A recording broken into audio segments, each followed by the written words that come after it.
All right, it is March 9th, 2019, and I'm here with my family at the Deep South Homestead Convention.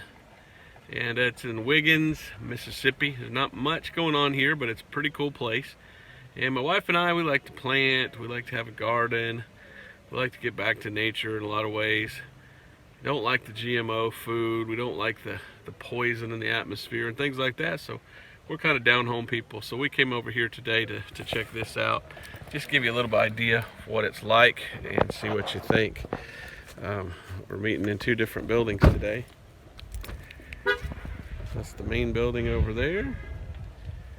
And then down here, they've got all sorts of vendors and stuff. They're selling all sorts of stuff. My wife already bought some cauliflower pizza crusts, which is kind of cool. And so we'll give you a little behind the scenes from some of the stuff here. And, it's always fun to go see things like this and meet new people. So here we go. All right, let's go inside. Coming along, there's some deer prints. Where are they now? Yeah, check this out. Deer ran through here. How cool is that? Too bad hunting season's over. Anyway, going on inside. Okay. Hi, there's the girls. And there's who? Okay, we're going to start this off today. Say hi. This one that has given me a list of instructions. That's usually the best way to handle things. Is just have your wife do it and you can just obey. There's And George. guys, you'll learn a lot of lessons in life if you do that. So happy wife, happy life. Yeah, amen. That's how that works.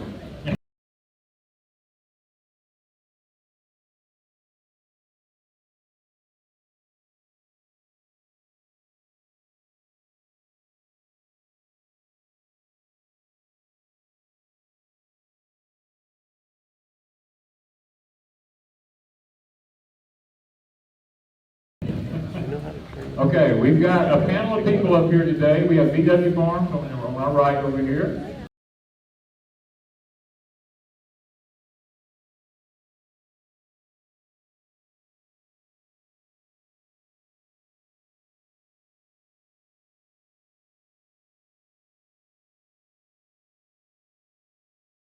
And this metropolitan area.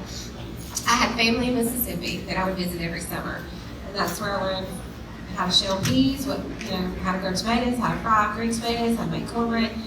Once I had started having children, I realized there was no way I would raise my kids into this, and the slower paced lifestyle. And then once, of course, I started getting into what was in our food, and my kids had allergies and reactions to vaccinations. And once your family gets sick, once you lose your health, it all changes. What he said, his wife died of cancer. So you realize, okay, it's either do or die. So that's what got me into it, was my kids getting sick. I've always been in it. I'm from that tall. I was milking cows. We milked 400 cows in road crop that time, and done always. Yeah, I was always living. I was born and raised in Alaska. A lot of outdoor stuff, a lot of that, this and that, but no real homesteading anything. Jenny was born and raised basically country living, but again, maybe small gardens and not really this. Yeah, maybe not really this. And then she and I have always talked about doing a little bit of prepping when we first met, started building up some food stores and stuff, and it didn't really go anywhere. Then I talked to a friend that worked at chickens. I came home told Jenny we're ordering some chickens. And the chickens came, and we still lived in the city that did not allow chickens. And we started house hunting, and we were kind of looking just for country living, I think. We weren't really looking, the chicken was kind of cool. And then we went and looked at the first place we looked at had a barn. Well, then, we need a barn. And then before we even knew we were moving, where we were moving, I'm researching goats and I'm researching planting corn and planting this and that, and then they went crazy from there. Might be downhill in her opinion from there. Well, I was born and raised in Macon, Louisiana, in the subdivision, and my dad, he had a love for country. He died when I was young, and I think that's kind of where I got that from. And Tommy just didn't know what was waiting later on in marriage, I think. What was down the road. And when we married, we lived in a subdivision, moved to 3 acres, and then that was when we got chickens. And Tommy calls chickens the gateway. You know, so anyway, so then we started with chickens also, and then moved to dairy goats, and then we moved to Mississippi, and now we can have whatever we want because we have acreage, right, baby? Whatever you say, dear. I know how this works. Yeah, my mom and dad moved to Baker, Louisiana shortly after World War II. My dad went to work at Exxon. Well, they were Depression-era kids, you know, and so they worked their fingers to the bone in Mississippi when they were young. And I love to tell a story that in our little subdivision, 2 houses down, Mr. Gene always had a little bitty garden in his backyard, always. And I don't remember how old I was. I think I was a teen when I one day asked Dad, you know, how come y'all never plant a little garden or something? My dad was reading the newspaper and he folded that paper down, looked at me, and he said, I planted the last thing I'm ever going to plant. He said, that's what the grocery stores are for, you know. So, and I mean, my mama grew azaleas, but they never planted anything. So I had no upbringing. And so if it hadn't been for Patty, I'd probably still be living in a subdivision somewhere. Thank you, dear. I grew up in a subdivision in Central Arkansas. My parents grew up in subdivisions. This was not something that I was raised around at all. But I was like an animal-obsessed little kid. I was like the kid who, if a baby squirrel fell out of a tree, I was the one people brought it to bottle feed it until it was grown. I was like little Snow White as a child. I loved animals. And so naturally I wanted to have all of them. I was just non-discriminatory. Any animal that there was, I wanted it. And that sort of developed growing up. My mother was a gardener, but never grew food, you know, azaleas and roses and all of that. And when Maya and I met, he fell madly in love with this single mom with 2 little boys and this huge dream for a farm. And I was like, I want it so bad. Now, he grew up on 5 acres in the country, working a garden, working chickens, working all that, and said he never wanted it again. But then whenever he, you know, I had this big dream and these googly eyes farm, and he said, baby, anything you want, we'll have a farm if you want a farm. So 5 years later, we bought our house in the country, and he's learned to love it again, I think. That's exactly how it happened.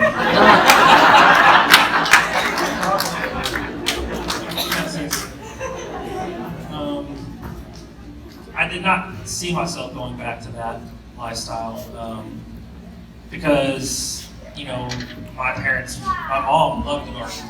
She planted an acre garden and then had to work a job, which means that I actually had to work the garden. Right. And that was produced a lot of bitterness. So it's like, I don't even like this stuff. Like, I don't even like tomatoes. Like, I don't want to eat any of this. Like, why am I doing this? And it's like we put all this money into it, and then we had 5 acres that we didn't have anything to cut. So then my brothers, because we had a ton of them, I have 5 brothers and 3 sisters, we had to cut 5 acres in cycles with a push mower to keep the grass down. So like, you know, the struggle was real. I was not interested in going back to any of that. So to get back into it, that just tells you how awesome Jesse is. Well, for me, I've grown up doing this. My mom, she didn't really like to garden or farm, but I grew up, my grandpa was my mentor, and he raised cattle, garden, all kinds of animals. So to me, this is normal. But you're fixing to hear the story that it's not normal for everybody. I actually did not grow up doing any of this. I grew up on a golf course. I was actually a state champion golfer and then stepped away from all of that. And I had the dream, even though Ben grew up in the country, it was my dream, and he has a full-time job. And so a lot of times it's me and the kids doing it, but we love it. I wouldn't change a thing. I would not go back to town now for anything. And my parents actually told me when we were talking about getting married, and they were like, we worked our whole life, because my parents were older and they grew up on farms, just because if you want to eat, you better grow a garden. And it wasn't called homesteading, it was just like, if you want to eat, you better work. And they were like, we work to get off the farm and you're choosing to go back to it. But now they're at our house all the time. They're our biggest helpers. I think they've rediscovered their love for it. And honestly, since we've started this life, I said this on a video a while back, but it wouldn't matter if we lost it all, moved back to town. Would still be my dream. It's like I found the real me, the farming, homesteading, country. It's like once I stepped outside the box and quit trying to be what everybody expected me to be as a mom and all that, and just be myself and be different and pull my kids out of school because that's what I felt called to do. It's like, this is the real me, and I have so much joy and peace about this life that I couldn't go back. Even if we lost the farm, I'd still be this version of me because it's like I found myself. Well, old Dan grew up in the city in New Orleans, Louisiana. And my grandparents and my father were big gardeners. They had square foot gardening, some raised beds and stuff like that. But as I got older, I got shipped off to New Iberia, Louisiana. Well, I have a bunch of family from New Iberia, and I did a lot of gardening there. And after Katrina, that's when I came up to Mississippi. My mother's been in Mississippi for the last 35 years. So after Katrina, I bought my little 12-acre plot, and I just did what I did when I was young, just on a bigger scale. So, and I'm like the rest of these folks, I wouldn't trade for anything in the world.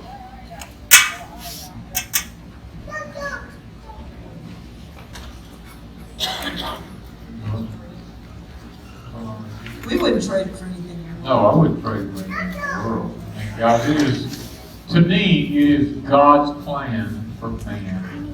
Because in the Bible, it plainly teaches if you don't work, you're not supposed to eat. And I used to take that as not going to a public job. But when I went and studied Scripture, I come to the realization the Bible's written to the Middle East. It's not written to Western society. And as Americans, we get this mentality in our head to think that the Bible was wrote to us. And it's not written in a Western way. And we try to interpret it in a Western way. And it makes it extremely difficult to actually find the true meanings in God's Word. But when you look at it from an Eastern mentality, and date it back to that time period, and study that time period in history and what was going on during that time period in history, you'll realize that agriculture was a big part of life. We have the feast days. For those of you who are familiar with the feast days, if we have Sabbath worshipers here, then you would realize that growing food played a huge part in like the barley harvests and all that kind of stuff, and everything was on time schedules with God based off the moon and all this kind of stuff. I plant by the moon myself. I believe that God expects us to do that. Now, I'm not trying to say that you don't plant by the moon, you're not going to grow anything, but I do believe that if you follow the phases of the moon and you actually plant accordingly, that things will actually go better for you because it's just part of the plan. And people always, I've been told this many times, they said, well, I don't believe in the zodiac, because the zodiac's evil. Well, Satan can take anything good and make it bad. And if you know anything about the old Jewish temples, all of them had the zodiac in the floor of them. Because it was there for the planting seasons, for them to understand and to know when to do stuff. And you had the criers who cried out when they saw the first sliver of the new moon. They would tell them when the new month was going to begin and stuff like this. And when you start understanding those things, you understand how important growing your own food is in the Bible. Psalm 128 is a great psalm. If you ever want to memorize a psalm, that's probably one of the best psalms you'll ever memorize. And it talks about you will eat what you have planted. Your wife will be fruitful. Your kids will be like a vine planted in the innermost parts of the house. And it just goes on to explain all about gardening, how it affects your family, and how it affects your everyday life, and how fruitful you will become if you do these things. And it's really, really amazing that there's a movement in this country, and God chose to give it a name called Homestead, that's getting people back to doing what He originally planned to do in the beginning with mankind. Why did I do it? Because we started doing it, let me put it this way, we started doing it because we had to do it. Wanda and I did not have an income for many, many years. We sit at home lots of times, Wanda would freak out, and she'd go, how are we gonna pay the power bill? After I said, I don't know, but God's good, you know? And this was her, and she made me go make this. No, it was the toilet paper. It was a toilet paper issue with her. You know, she goes, Danny, how are we gonna afford toilet paper? And And God provided, there was a lady, she watched one of our first 15, 20 videos. Yes. Within the first few months, she sent me some family cloths, and she said, I don't want to offend you, but have you ever thought of this? And I really hadn't, but I thought, well, do I take it and put washcloths up for that specific purpose, just in case? And when she sent the family cloths, I was hooked. So if you've never tried them, I got videos. But Danny knows I do not spaz over toilet paper anymore. I've gotten away with the family cloths. And the crazy thing about it is we had so many people criticize us and go, oh my gosh, I can't believe you do that, you know? And I told myself, well, how many of you here raise babies with real diapers?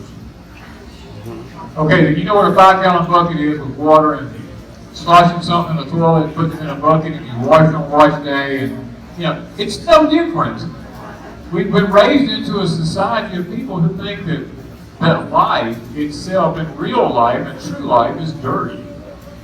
And it's nasty and disposable. We live in a, what do you call it, a microwave society that looks for instant gratification.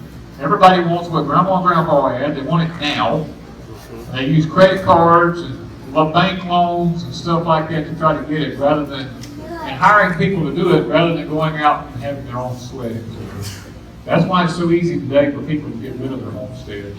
Is because they didn't put the sweat and toil into it that grandma and grandpa did. So I don't want to take up your time. Does anybody else have another question while we...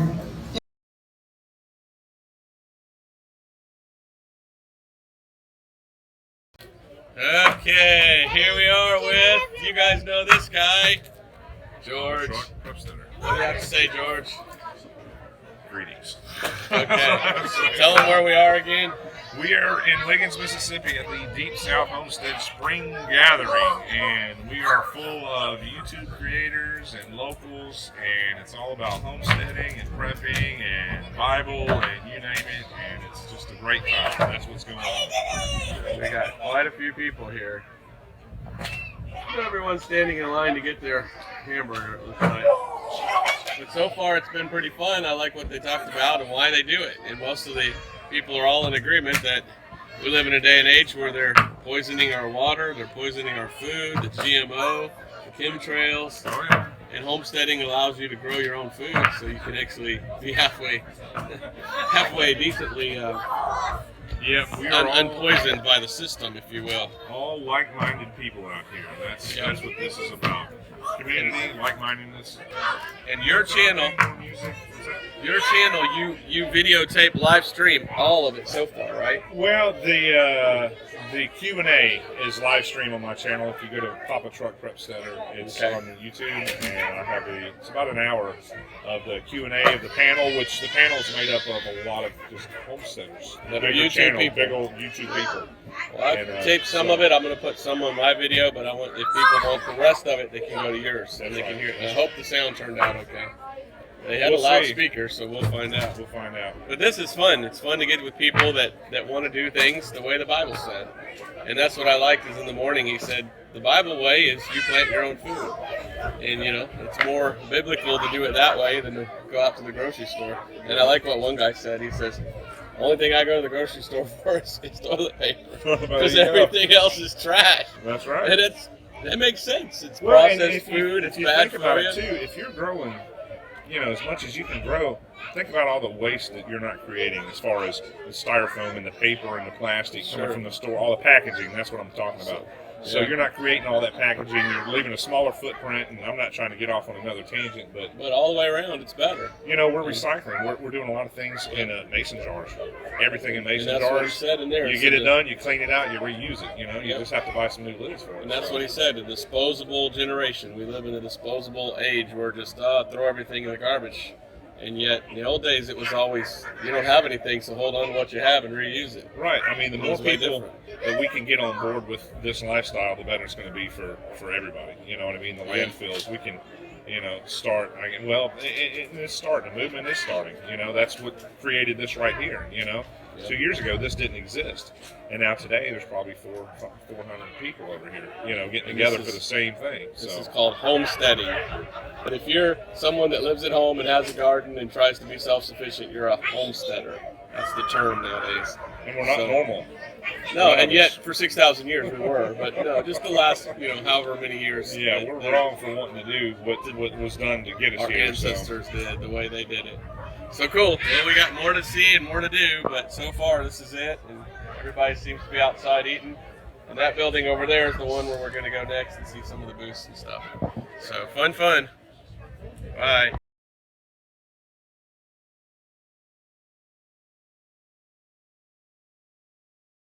Difference, you gotta know. Can you show them one more time while I'm filming? Let me get my glove on. Okay.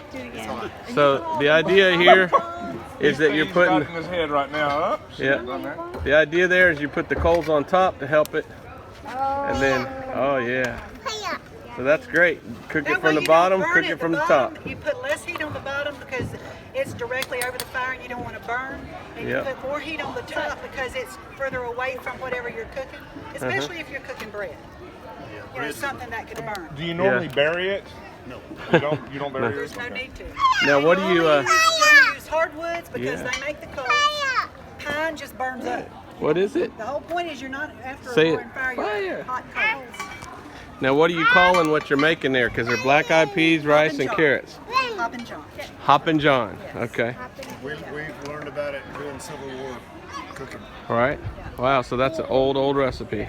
And sometimes we're part of a artillery unit that does reenactments, Civil War reenactments. Okay. Sometimes we cook for the unit when we can be at events. We'll cook. So you make them stale crackers and all that good stuff. The hardtack. No, I don't make them like that. No I hardtack. eat good food.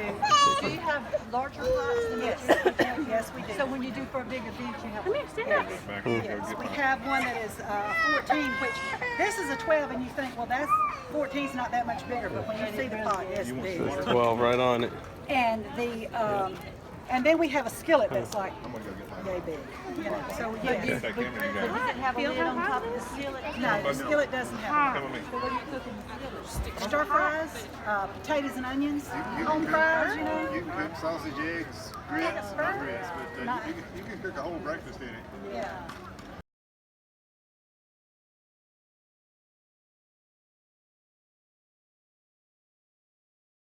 If my hand wasn't hurting, I could usually have one done in about 15, 20 minutes.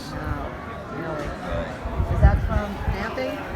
No, that there was from putting a piece of wood in the wood stove on Thursday, and the log got jammed in there on the grate, and I was trying to push it around, and it was jammed, and I was pushing real hard, and when it broke loose, my hand come up, and I caught the top of the door opening right across there, and I either broke the bone in my hand or I cracked it, one of the two. Wow. Is that obsidian? Yes. Oh, that's beautiful. So did you make all these? Yes. Okay, tell me about how you do it.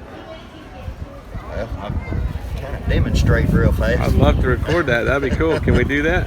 Yes. All right. Or I'll try to do it the best that I can. The best you can. You got hurt hand there, yep. Yeah. So first of all, what kind of rocks are we using here? This here is a type of a Cobden chert. That's my area. Okay. And you're from Mississippi? No, I'm from Western Kentucky. Western Kentucky, okay. Are chert and flint the same thing? Well, it flakes the same? It's basically the same thing. The only difference is flint is it's a high grade. Okay. From a chert. Because it's all made in the same process. It's just a highly concentrated crystallized quartz is what it is. Okay. So you're using a deer antler? Yes.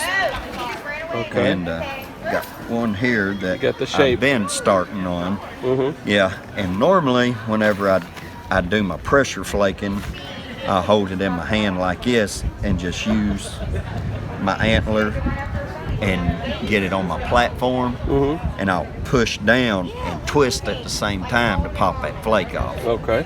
But when my hand hurt, I haven't been able to do that today, so I've been having to try to brace it like this the best I can and try to do it. So 2 different techniques, huh? But this one ain't been working as well for me. So okay.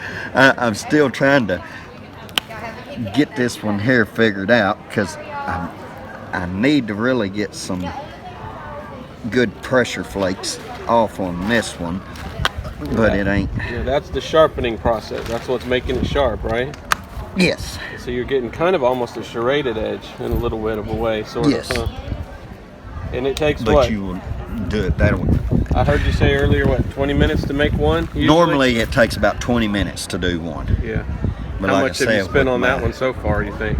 Even with your hand? With this one here, I started on this one earlier today, and that was probably about 10 minutes worth right there. It looks like it's starting to get sharp right there. Yeah. But that was all with my actual billet for the percussion flaking. Okay. And I mean, I can demonstrate some of that real fast. Okay, and that's how you break it off into the oversized shape? Is that what you're Yes. saying? Okay, yeah, how's that work? See, like with this one right here, to go on ahead, the first thing I would do would go on ahead and start trying to thin it some, because and where I already flaked here and here, that's a good platform right there. Okay. So, and normally I do it free-handed, but the way my wrist has been hurting, I'm kind of trying to do it more on my leg right now. And I'll try to get a good flake here to show you on that. Well, okay.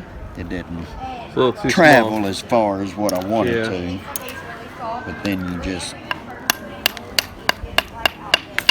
go around the edges to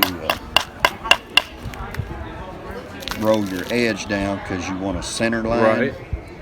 and get it below your center line so that you can drive off a flake across to go ahead and get your thinning pretty much.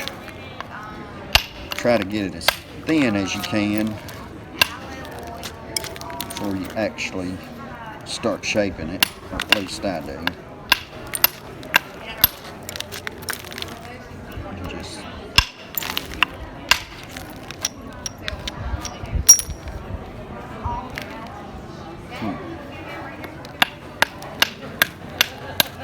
That was only 30 minutes ago.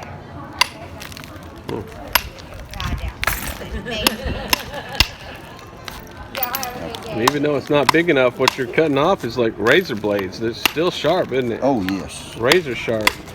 Yes. So this is how our ancestors I would have have been, probably done something like this to use to skin a deer, huh? yes, very So seriously. kill it with rock and skin it with rock before they had metal. Exactly. Wow. And I can tell you right now, I have sliced myself open so bad before. Yeah, you cut yourself a lot, huh? Yes. Okay. As a matter of fact, the other weekend I was making one and I had just a slither come off, but it was long and it poked me right dead in my finger there. Ouch. And I bled more on it than I have on a lot of cuts because of how deep it went. Wow. Now this rock, is it sitting up on top, or do you have to kind of dig down to get this kind of rock? No, a lot of this it will, because you usually find this up in the hillier parts up around Kentucky Lake, Barkley Lake. Okay. And so all the hills that are getting washed out and going down into the creeks, it just washes out. Okay, you kind of look in the gully to find it Yeah. then, probably. Okay. Yeah, it's just Wow. That's what the all Indians through would the have done. creeks up there. But I pick up a lot of river chirps out of the lower Ohio right there at the house that in the summertime, it usually gets real low when the rock bars show. And it doesn't come in these big cannonball shapes. It'll look more like just regular red gravel for a driveway or something, but it'd be in great big chunks. Big pieces. It's real dense material though. Yes. Yeah. And most of the river chert, I take and heat treat it, which I was going to heat treat some of this, but I didn't. How do you heat treat it? You put it on the fire or what? You set it inside the fire or above it, or how do you? No, you have to dig a hole in the ground, and then you line the bottom of it with dry sand, and then you, after you get it spalled out like this, then you take them and you just stack them in there, and then you pour a little bit of sand in there to fill in between any of your cracks and just layer them up for about so deep, and then you put about 3 to 4 inches of sand on top of it, and then you build a fire in a circle right on the outside perimeter until it starts heating that sand up, and then as it starts going down the coals, start rolling your coals over onto the sand itself. And then after you get all your coals over there, then add some more wood to it and get a good hot fire going. And then once you get a good hot fire going, you can let it burn for about a half a day until it just cools down completely. And then after it turns to ash, just wait until it cools down enough that you can go in there with your hand and break the sand back. And it turns it from, it helps, it changes the rock completely. It'll usually change the color like you of temper metal. Are you tempering rock the same way? Yeah. So you're And just making it makes it where it flakes a whole lot smoother. It flakes It's easier. be a lot harder and it too. stays sharper longer. Wow. Oh, that's cool. And it gets real glossy looking, almost like a glass. Yeah. Kind of like the obsidian over there. Right. Yeah, that has kind of a glossy look to it. That piece right there.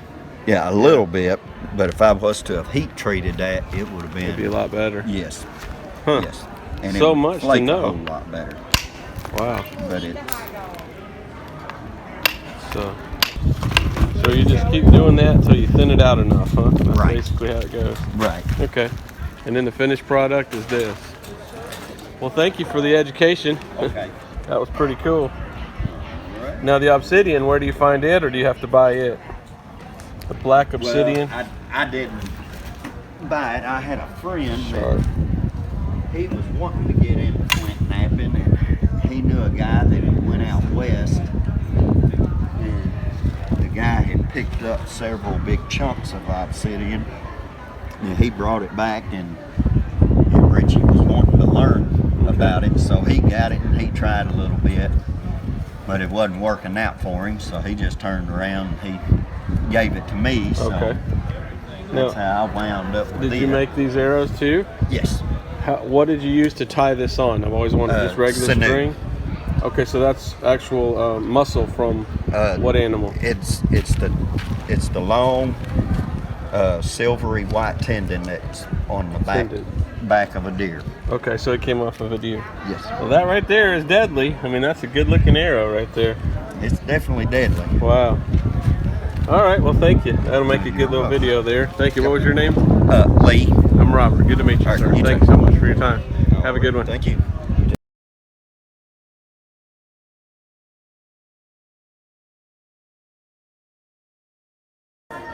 Conrad, look at Daddy. That's not your mommy. Yeah. Conrad, show me where the tractor is. Show Daddy where the tractor is. Stand up. Where's the tractor? Go to the tractor. Show me that tractor. It's where is it? It's way over there. There's a tractor over there. Yep, that's the tractor. And what are you doing? Are you playing in the dirt there?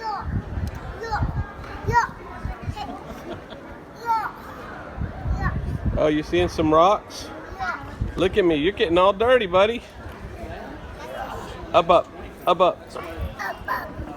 Yeah, up, up. All right, let's walk and look. Come on, give me a hand, bud. All these little booths around here, a little bit of everything. And people come and they trade seeds and sell different things here. Come on, Conrad. Come to Daddy. There you go. Show me. Show me your hands. Are they all dirty?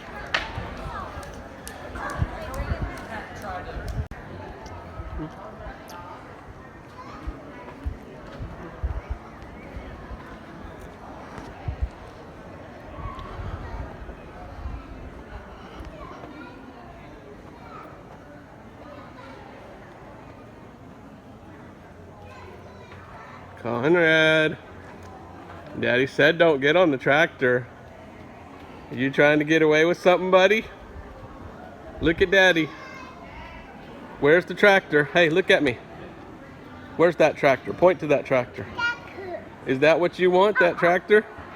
Boy, it's a pretty John Deere. Well, that is some tractor, yes sir. All right, come on, look up at the camera. Say hi. No, look at Daddy and say hi, Daddy. Look at me, say hi, Daddy. Wave to Daddy. Okay, good boy. All right, bye.